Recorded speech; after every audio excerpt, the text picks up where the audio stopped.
Boa noite e saúde a todos com a paz do Senhor Jesus. Amém. Para iniciar esse vídeo, eu vou fazer uma oração, tá certo? A gente vai ter uma reflexão sobre Mateus 3 hoje. Senhor meu Deus, muito obrigado, Senhor, por essa oportunidade, Pai, de estar aqui, Senhor, aprendendo mais da Tua palavra, Senhor, de beber da Tua fonte, Senhor, e sentir cada vez mais, Senhor, próximo a Ti, Pai. Muito obrigada por tudo, pela nossa vida. Amém, amém, amém. Traz entendimento, Senhor. Traz entendimento, Espírito Santo de Deus, do que o Senhor quer falar nessa noite, para mim e para todos que vão estar vendo esse vídeo. Amém. Eu orei, né? Geralmente meus vídeos eu gosto de fazer assim, eu oro, peço ao Senhor uma palavra e Ele me trouxe Mateus 3, né? João Batista prepara o caminho. Então eu vou ler e vou explanando algumas coisas assim do que o Senhor me revelou durante a leitura da palavra. Naqueles dias, João Batista apareceu no deserto da Judéia e começou a anunciar a seguinte mensagem: arrependam-se, pois o reino dos céus está próximo. Né? Essa parte, quando João Batista ele fala, me veio muito a fala de muitas pessoas, né? Que quando falam sobre Jesus, eles fazem esse alerta, né? Que o reino de Deus, o reino de Jesus está próximo. E aí ele também já começa a anunciar o fim, né? O início e o fim. Tanto é que a gente vai ver mais no decorrer da palavra. O profeta Isaías se referia a João quando disse: ele é uma voz que clama no deserto: preparem o caminho para a vinda do Senhor, abram a entrada para ele. Já era uma profecia, né, lá em Isaías 40, entre o versículo 3 e o versículo 5, quem teve a oportunidade de ler, ele vai estar anunciando sim a vinda. No caso, vai estar anunciando João Batista, que vai estar anunciando a vinda de Jesus, né? Então, João Batista ele vem abrir também esse caminho para a vinda do Senhor, batizando, né? Já preparando. Ele não vai estar batizando ainda com o Espírito Santo. Na verdade, ele não vai batizar com o Espírito Santo, que é a partir do batismo mesmo de Jesus, que Jesus vai receber, né? Vai vir do céu em forma de pomba, na simbologia da pomba, o Espírito Santo de Deus sobre a vida de Jesus.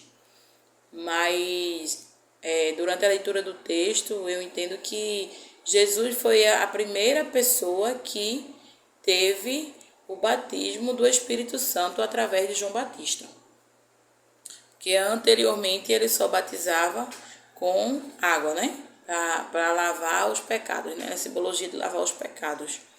E o arrependimento, à medida que a pessoa se arrependia, ela ia dar aquele mergulho no Rio Jordão, simbolizando que ela estava se arrependendo e está sendo lavada dos pecados que já tinha. Aí, vamos lá. Outra coisa interessante de preparar o caminho foi algo também que Deus, né, o Espírito Santo me revelou, que tem pessoas que de fato preparam, né, esse caminho para a gente conhecer Jesus, né? No meu caso, foi uma amiga, eu sou agente comunitária de saúde, e eu, nas visitas na casa dela, ela dizia: Vanessa, vai lá, visita a igreja. E eu dizia: um dia eu vou lá, mestre, eu chego lá. E ela preparava esse caminho. E até então assim, a gente às vezes não leva muito assim a sério no momento do convite, mas assim, a gente vai se sentindo depois, com o passar do tempo que a pessoa vai convidando, que a gente vai sendo tocado com aquele convite, vai sentindo um amor pela pessoa querer de fato trazer o que é bom pra gente, né? que é conhecer a Jesus, né? Ter uma vida nova em Jesus e o grande propósito que a gente almejar, né? A salvação, né? A salvação e a vida eterna junto ao Pai. E é muito importante. Então, quando alguém entrega uma literatura para mim na rua, quando alguém dá uma palavra no ônibus, quando alguém chega, né, num hospital, que aconteceu outro dia, chegou uma moça e deu a palavra no hospital, onde eu estava acompanhando a minha tia, né? Através da atitude da gente de convidar a célula, vem para a célula, né? A gente vai dar já faz um convite, a gente presenteia alguém com a Bíblia, né? A gente também está preparando esse caminho, né? A gente está fazendo esse papel aí, inicial aí que João Batista fez, né? E isso é muito importante, o caminho para as pessoas conhecerem de fato a Jesus. Então é isso, aí vamos lá. A questão de preparar o caminho, né? Abram a estrada para ele. As roupas de João eram tecidas com pelos de camelo e ele usava um cinto de couro e alimentava-se de gafanhotos e mel silvestre. Gente de Jerusalém, de toda a Judéia e de todo o vale do Jordão ia até ele. Quando confessavam seus pecados, ele os batizava no Rio Jordão. Né? Essa questão aqui das pessoas irem até João Batista à procura do batismo, né? No deserto. Que lugar improvável de se encontrar pessoas, né? No deserto. Mas, de fato, a gente escuta falar que o deserto muitas vezes é um local onde a gente está passando pela provação, né? Nesse momento aí a gente vê o deserto como após passar por uma provação a gente vai ter o alívio, né? O refrigério de Deus, né? Que aí é onde a gente vai dar o testemunho do que Deus fez na nossa vida. Então, essa boa nova, né, que aconteceu nesse deserto foi a presença de Jesus, onde ele encontra com João Batista. Então, o deserto que simboliza o momento que a gente passa difícil, e quando a gente encontra Jesus, os desertos já não é mais deserto, né? Ele vem trazer vida nova, ele vem trazer refrigério para nossas almas, para as nossas dores, ele vem trazer cura, ele vem trazer um caminho novo, ele vem trazer a salvação, ele vem trazer a gente se tornar uma pessoa, né? Pessoas melhores, né? Pessoas cristãs que vão se tornar melhores a cada dia na caminhada. Então, encontrar Jesus no deserto é muito importante. É algo que vai nos levar a um outro nível, né, de vida, né? Em Cristo Jesus. Então, mas quando João, né, seguindo aqui a leitura, mas quando João viu que muitos fariseus e saduceus vinham ao lugar de batismo, ele os repreendeu abertamente. Raça de víboras, exclamou. Deus os convenceu a fugir da ira que está por vir. Provém por suas ações que vocês se arrependeram. Não pensem que podem dizer uns aos outros, estamos a salvos, pois somos filhos de Abraão. Isso não significa nada, pois eu lhes digo que até destas pedras Deus pode fazer surgir filhos de Abraão. Os fariseus e saduceus, eles iam ver o que estava acontecendo, porque ia tanta gente atrás de João Batista, né? Então eles eram meio que uns espiões, né? E que eles queriam ter todo o controle, né, da questão da lei e dos costumes religiosos, né? Então, por isso que João chama eles de raça de víboras. Agora mesmo, o machado do julgamento está pronto para cortar as raízes das árvores. Toda árvore que não produz bons frutos será cortada e lançada ao fogo. Né? Essa parte aqui mesmo que ele fala, né, da árvore que não produz bons frutos será cortada, né? Esse é bem forte, porque quais são os frutos que nós estamos produzindo, né? Enquanto pessoas, enquanto cristãos, né? Enquanto pessoas cristãs, na verdade. Né? Então temos que ter muito cuidado em relação a isso, porque quando nós somos cristãos, a gente precisa produzir. A gente tem o dever de produzir bons frutos. Porque esse é o nosso chamado.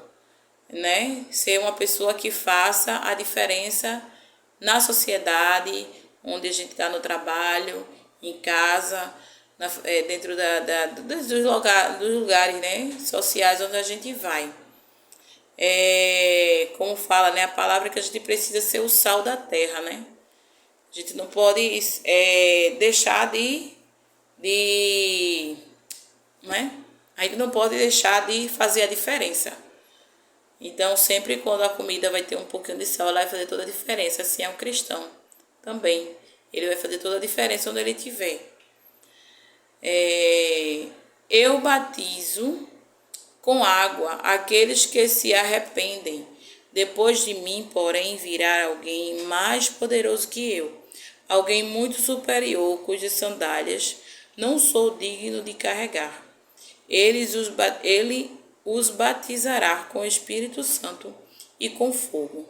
Ele já tem na mão a pá, e com ela separará a palha do trigo, e limpará a área onde os cereais são debulhados.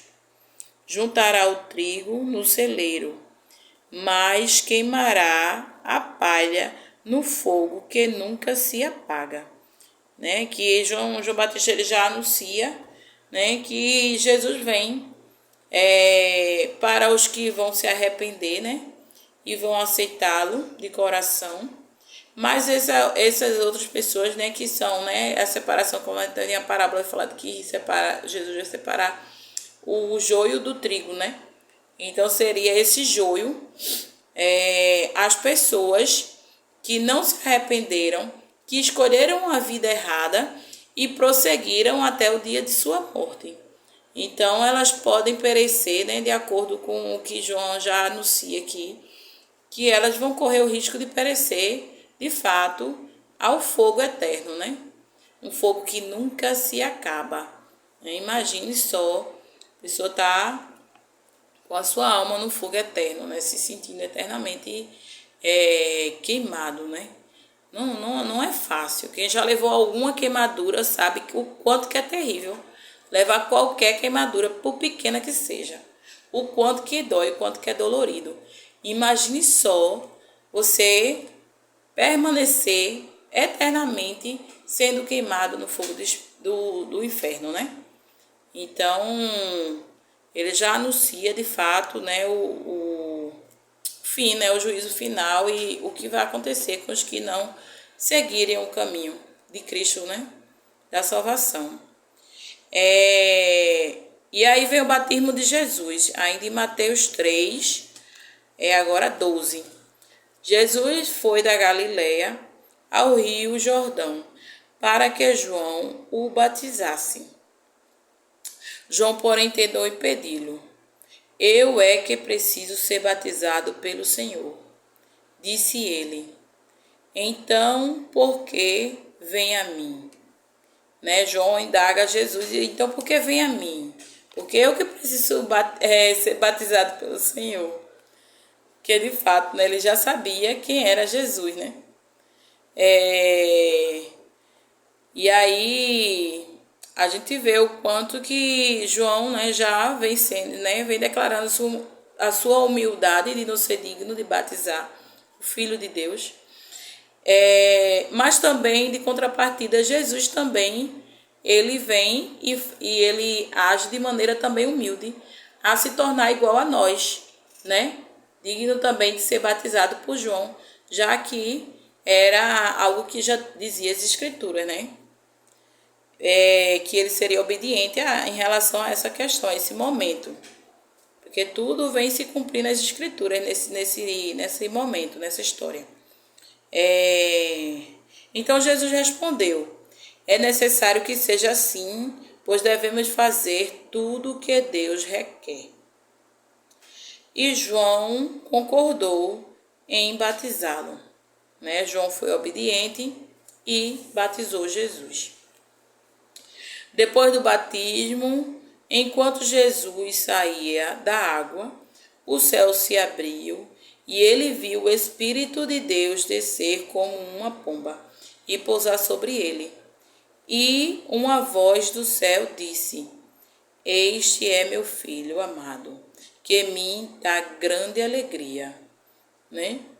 Então, foi um momento assim muito sublime, para os que estavam lá, para João, de ter visto, ter sido um instrumento, de Deus. Ele já estava ali como um servo, do Senhor, fazendo a vontade de Deus ao batizar Jesus, E quanto à graça, que é a questão de vir, o Espírito Santo de Deus e recair sobre Jesus, Com grande foi a alegria de Deus, como fala aqui, por esse momento. Então aí depois a gente vai entrar sobre a tentação de Jesus, no deserto, após o batismo. O inimigo ele vai tentar Jesus. Em grande, foram 40 dias no deserto e ele passou por esses momentos que o capítulo 4 vai estar falando. Mas aí vai ficar para um outro vídeo para não ficar tão longo. Certo? Mas assim, o que eu tive de reflexão também em relação à tentação de Jesus no deserto foi que a gente, após o batismo nas águas, após o batismo com o Espírito Santo de Deus, nome de Deus, do Espírito Santo, Pai, do Filho e do Espírito Santo. Na verdade, nós somos batizados em nome do Pai, do Filho e do Espírito Santo. É a Trindade. Mas aí a gente percebe, eu senti aqui muito forte assim a ira do inimigo sobre a minha vida, assim como Jesus passou. Então, quando acontecer, que essa é a decisão mais certa que a gente precisa ter na nossa vida, de aceitar Jesus e trilhar o caminho e seguir o propósito que Ele quer para nossas vidas. É saber que após o nosso batismo pode acontecer da gente ser tentado, assim como Jesus foi tentado, pode acontecer algumas perturbações, alguns ataques de pessoas vão se voltar, coisas vão estar acontecendo, inclusive, meu Deus, foi o que aconteceu, tanta coisa, agora que eu me batizei, que eu estou esperando a bênção, as coisas estão acontecendo tudo ao contrário. Não, isso é só para você desistir. Permaneça firme, na sua decisão, permaneça com fé em Deus, se estabeleça na rocha, porque os ventos vão dar, a chuva vai vir, a casa pode até cair um pouquinho o reboco, mas ela não vai ser destruída, ela não vai ser derrubada, porque você já vai estar firmada na rocha. E isso vai passar. Você vai percebendo que no trilhar, a cada dia, você vai tendo intimidade com Deus, vai indo para os cultos, vai sendo acolhido na célula, com o pessoal também da igreja. E você vai vendo que cada vez mais você vai lendo a palavra, você vai se fortalecendo em Deus. Não que a gente, quando tem a decisão de aceitar Jesus, não vai acontecer coisas ruins com a gente. Vai sim, tanto que a palavra diz, que as coisas também que são ruins vai vir sobre os justos e sobre os injustos. Porém, a gente vai enfrentar de uma maneira diferente de quem estivesse sem Jesus, de quem está sem Jesus, quem está no mundo, Porque eu já tive a oportunidade de conversar com pessoas que Ela diz assim: eu nunca procurei Jesus. Quando eu passo por uma situação difícil, por alguma adversidade na vida, eu fico até constrangida de procurar Jesus, porque eu nunca procuro Ele quando eu estou bem. Aí quando eu estou ruim, isso é quando você tem que procurar, né? É como se a pessoa não quisesse nem dever, né? Porque tem pessoas que não querem dever, né? Eu não vou procurar favor porque eu não quero ficar devendo. Eu não sei que tipo de mentalidade é esse, né? Mas a gente sabe que é tudo mentira do inimigo, né? Que independente, Jesus vai estar do seu lado em todos os momentos da sua vida, independente. Só que assim, o que vai fazer a diferença é a sua busca, né? É o seu sim, a sua busca. Mas é isso, gente. Eu desejo a paz do Senhor para todos. Desejo uma boa noite. Que o Senhor possa estar fazendo morada, né, em suas casas, em seus corações. O Senhor só espera um sim para mudar a sua vida, para mudar a sua história, para tirar você do fundo do poço e trazer para a glória de Deus, né? E Ele espera o seu sim também para depois você só dar os testemunhos, né? Porque quando a gente dá o testemunho, a gente vivifica, né? Jesus, Deus na nossa vida, né? E as pessoas dizem: meu Deus, o que Deus fez na tua vida, né? Como Deus te transformou, né? E é através do nosso testemunho que a gente mostra também o nosso Deus vivo, né? Como Ele faz, né? Ele é o mesmo de ontem, de hoje, de sempre. Então, boa noite. Amém, amém, amém. Até o próximo vídeo. Um abraço.